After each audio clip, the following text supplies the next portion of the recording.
Representative Katie Porter weighed in after swimmer Riley Gaines says she was punched by transgender activists at a recent speaking engagement.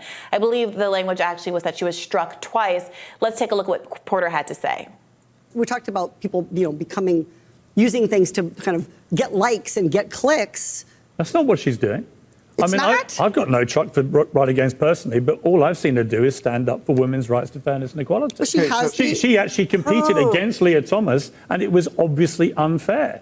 Leah Thomas won one of the races in the NCAA championships by 50 seconds against a bunch of biological females who simply couldn't keep up. That cannot be right. It cannot be fair. That is something that I think our sporting bodies should be dealing with. And by the way, Riley is speaking up for herself, and that is her prerogative, and I respect her free speech. I think she's speaking up for pretty much every female athlete in the world. And now here is Bill Maher weighing in. Wasn't that the point of Title IX? Title IX in the early 70s was something that was it was a major event in feminism, that we finally have this law that says at colleges, right, and I think high schools too, but definitely colleges, women's sports have to be given equal to men's sports so that women aren't and this led to the WNBA and lots of other stuff. This seems to be the opposite of that. It seems to be so many instances, I think, where wokeness is the opposite of what I grew up as liberalism. Liberalism was, let's give the women an equal shot. This is let's put a male in the swimming pool with the women. I don't get it. It's crazy. And meanwhile, trans people who genuinely want to compete at athletics and swimming or whatever it may be, they're the ones who are suffering here. They need to be found a way to compete fairly and justly. Well, what's your answer then? I think there's one or two answers. I think they either compete against their biological sex, as many of them did before, or you create an entirely new category for transgender athletes.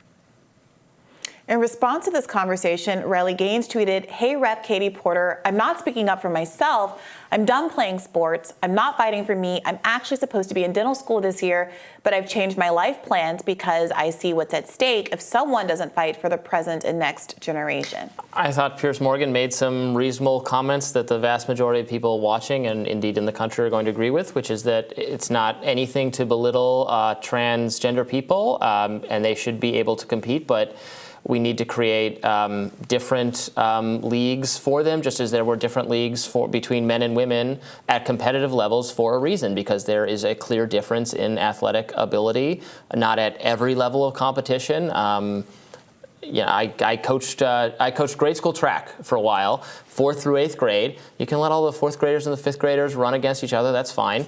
But by the time when it gets to the older kids, you start to see incredible differences in athletic ability. Actually, there's a period where the girls are all very fast, and then girls change, they develop, and in high school they become better long distance, but not at all competitive with the men at short distance races. And I saw it happen year after year. It can't be denied. It's true. So I've been having some really robust conversations with people on my call-in show, and some of the callers who call in are trans, and we've been talking about how different the in-group conversation among trans people is versus the kind of lines and the kind of limits of conversation that have been established in the public sphere.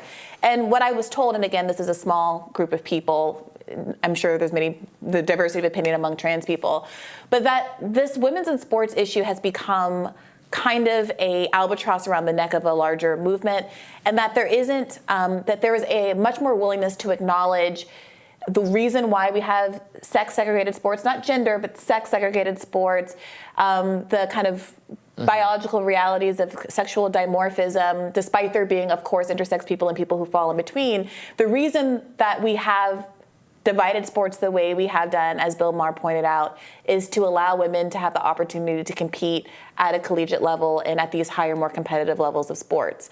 And there was a lot of openness in that conversation that I was having with trans people about whether or not we should model the kind of sports segregation based on ability that we have in other contexts, whether it is the Paralympics or sex-segregated sports or the Special Olympics, et cetera, and either have, as Piers Morgan was saying, separate leagues for trans people, or allow people to compete against people of the sex they were assigned at birth. It'll be interesting to see if that conversation can be had in the mainstream without a presumption that people are antagonistic to the broader rights of trans folks.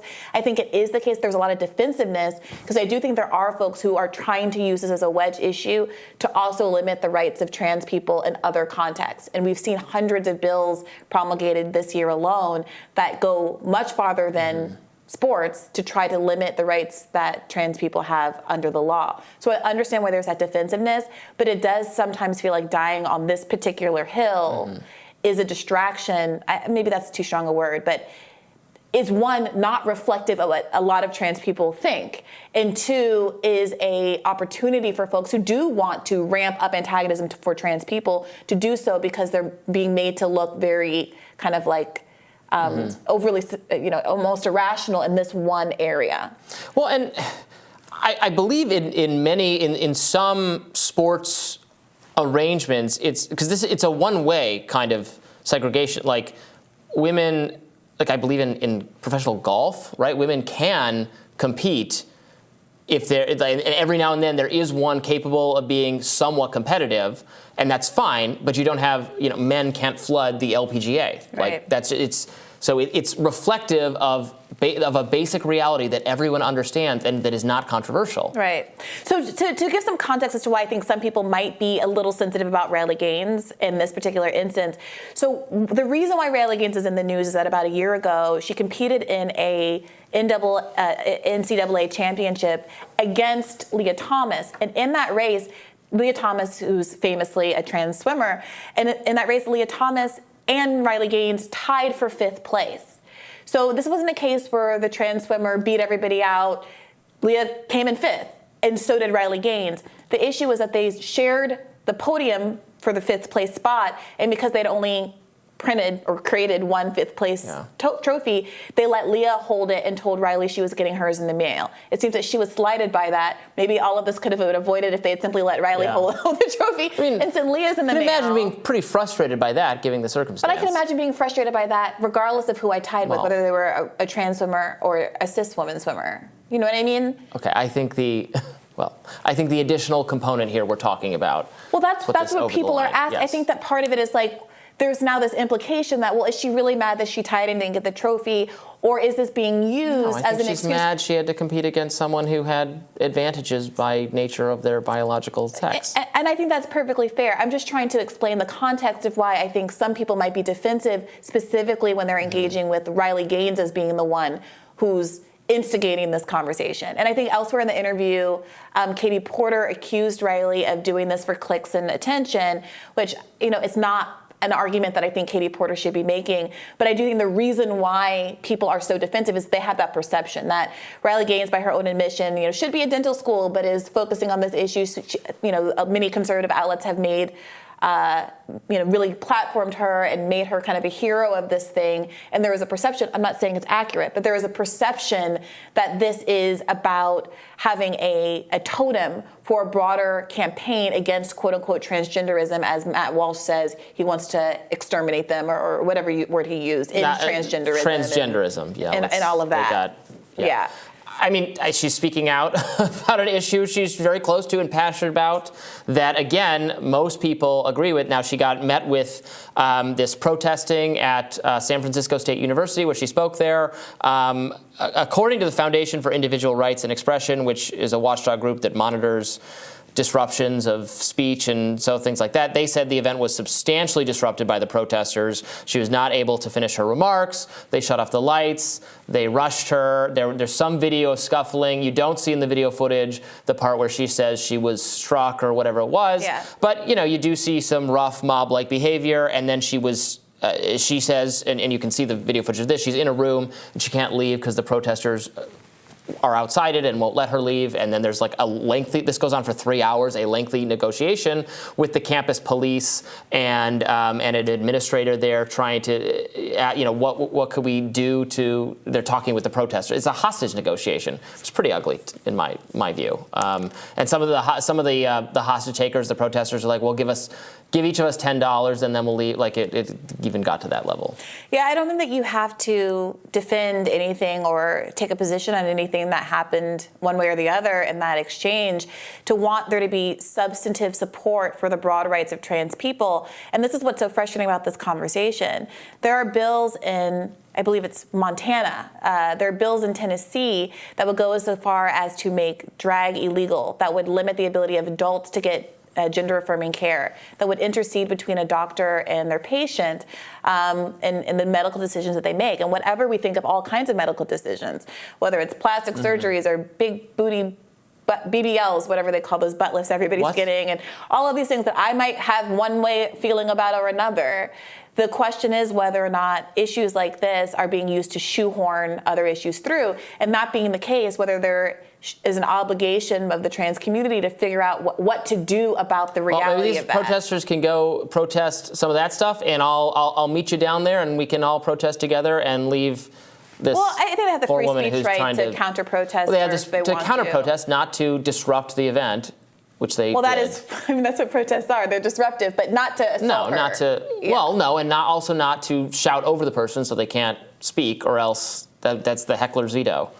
I mean, that's So, like very I said, I really, authoritatively but litigated this is on these part campuses. of the problem. Like, this is the issue. Are we ever going to be allowed to talk about these other trans issues? I'm like completely conceding that. Like, if the protest is bad, you guys don't like the protest is bad. Don't assault people. Like, that's not that hard.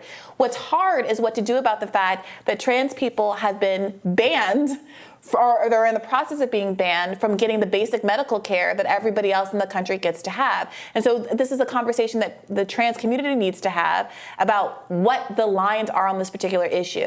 Is it appropriate to talk in terms of sexual dimorphism and biological sex? Is there going to be a presumption that using terms like that is transphobic or turf-like? Is the existence of Title IX in sex-segregated sports, are we really saying that that's in the realm of being a turf, to believe there is a value in having a place for people who are assigned female at birth to be able to compete given the physical disadvantages that we as a society have decided exist and that do exist? And can we figure out ways, whether it's metrics of that trans women can meet that actually ensure that the biological advantages aren't there anymore? The way the Olympics has tried to do and say, well, if your hormone levels are this and et cetera, that you've been transitioning for this amount of time, then you can compete with cis women. Or in the alternative leagues. I think where the conversation needs to be. How to make it fair, as opposed to kind of assuming that any and all conversation in this realm is transphobic. I don't know that that's necessarily helping the interests of the trans community more broadly. Not that it's my position to say, but that's an outsider's observation. Well, all right, tomorrow on Rising, we'll be back, same time, same place, to bring you all the biggest news of the day. Be sure to like, share, and subscribe so you never miss any content. And for those of you who like to listen while on the go, we are now available anywhere you listen to podcasts. And we'll see you back here tomorrow. Thanks for watching. Bye-bye.